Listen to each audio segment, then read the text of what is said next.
عليكم. وعليكم السلام. ده بيتكم؟ عجي هيدا ما بيتنا يا منذر، انت نسيته ولا شنو؟ انا جعان جدا ما في مشكلة. داير فطور. بسوي لك الفطور. شاي.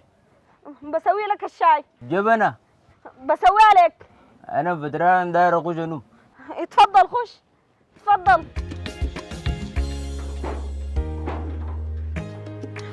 انت كلام شنو يا اخواني؟ دي مصيبة شنو؟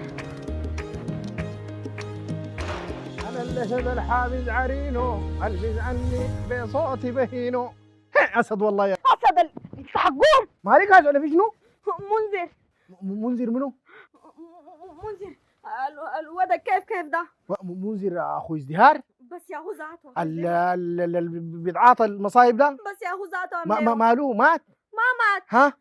جا خش هنا جوا في البيت. خش وين؟ خش بيتنا. ودخلوا منو؟ انا دخلت كيف يا فضيلة؟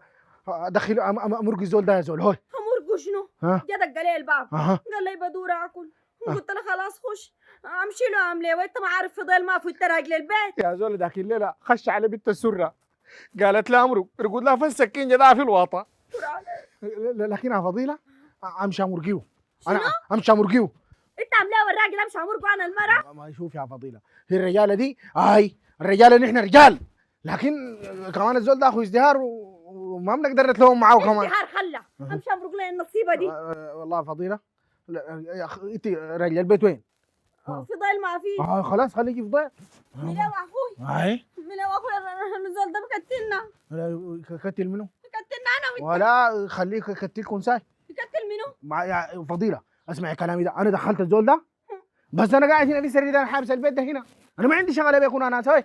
خلاص انا ذاتي بحبسه معاك هنا. حبسيه حد ما يجي فضيل يتصرف معاه بطريقته. حبسيه مالي مالك حبسيه.